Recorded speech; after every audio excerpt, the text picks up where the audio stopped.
राधे कृष्ण राधे कृष्ण। 41वां सूत्र।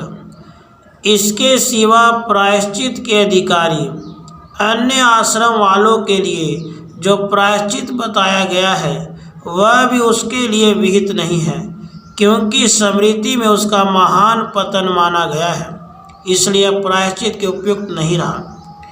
इसके सिवा प्रायश्चित के अधिकारी अन्य आश्रम वालों के लिए जो प्रायश्चित बताया गया है वह भी उसके लिए विहित नहीं है, क्योंकि स्मृति में उसका महान पतन माना गया है, इसलिए यह प्रायश्चित के उपयुक्त नहीं रहा। ब्रह्मचर्य एवं गृहस्थ आश्रम में रहते हुए यदि नियम भंग हो जाए तो स्मृतियों में उसके प्रायश्चित का विधान है तथा वे प्रायश्चित के अधिकारी हैं, किंतु जिन्होंने वानप्रस्थ या संन्यास आश्रम से स्वीकार कर लिया है वे यदि पुनः गृहस्थ आश्रम में लौटकर स्त्री संग आदि में प्रवृत्त होते हैं तो वे पतित हो जाते हैं। उनके लिए शास्त्रों में प्रायश्चित का कोई विधान नहीं है, वे प्रायश्चित के अधिकारी भी नहीं हैं। जैमिनी आचार्य भी यही मानते हैं। 42वां सूत्र।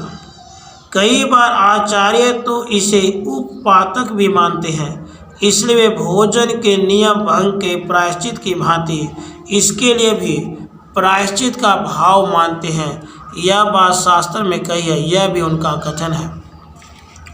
कई बार आचार्य तो इसे उपपातक भी मानते हैं, इसलिए वे भोजन के नियम भंग के प्रायश्चित की भांति इसके लिए भी प्रायश्चित का भाव मानते हैं। यह बात शास्त्र में कही है, यह भी उनका कथन है। कई आचार्यों का मानना है कि जिस प्रकार ब्रह्मचार्य आदि के व्रत भंग होने पर प्रायश्चित का विधान शास्त्रों में है, वैसे ही वानप्रस्थी और सन्यासी के लिए भी प्रायश्चित का विधान है, क्योंकि वे महापातक नहीं बल्कि उपपातक है तथा उपपातक के लिए शास्त्र में प्रायश्चित का विधान है। 43वां सूत्र। किंतु दोनों प्रकार से वह अधिकार से बहिष्कृत है, क्योंकि स्मृति प्रमाण से और शिष्टाचार से भी यही बात सिद्ध होती है। किंतु दोनों प्रकार से ही वह अधिकार से बहिष्कृत है, क्योंकि स्मृति प्रमाण से और शिष्टाचार से भी यही बात सिद्ध होती है। स्मृति प्रमाण तथा शिष्टों के आचार व्यवहार से यह सिद्ध होता है कि उच्च आश्रम से पतित हुए सन्यासी और वानप्रस्थी लोग शिष्ट संप्रदाय और वैदिक ब्रह्म विद्या के अधिकार से सर्वथा बहिष्कृत है। भोगों की आसक्ति से ही उनका पतन होता है, अतः वे ब्रह्म विद्या के अधिकारी नहीं हैं। श्रेष्ठ पुरुष उनके साथ यज्ञ, स्वाध्याय और विवाह आदि संबंध भी नहीं करते हैं। 44वां सूत्र। इस उपासना में यजमान का ही कर्तापन है, ऐसा आत्रेय मानते हैं, क्योंकि श्रुति में यजमान के लिए ही फल का वर्णन किया गया है। उस उपासना में यजमान का ही कर्तापन है, ऐसा आत्रेय मानते हैं, क्योंकि श्रुति में यजमान के लिए ही फल का वर्णन किया गया है। जिन श्रुतियों में यज्ञ के फल का वर्णन है उनसे यही सिद्ध होता है कि यज्ञ के स्वामी को ही उसका फल मिलता है, अतः कामना युक्त उपासनाओं का कर्तापन भी यजमान का ही होना उचित है। 45वां सूत्र। कर्तापन ऋत्विक का है, ऐसा ओडुलोमी आचार्य मानते हैं, क्योंकि उस कर्म के लिए वह ऋत्विक यजमान द्वारा धन दान आदि से वर्ण कर लिया जाता है। कर्तापन ऋत्विक का है, ऐसा ओडुलोमी आचार्य मानते हैं, क्योंकि उस कर्म के लिए वह ऋत्विक यजमान द्वारा धन दान आदि से वर्ण कर लिया जाता है।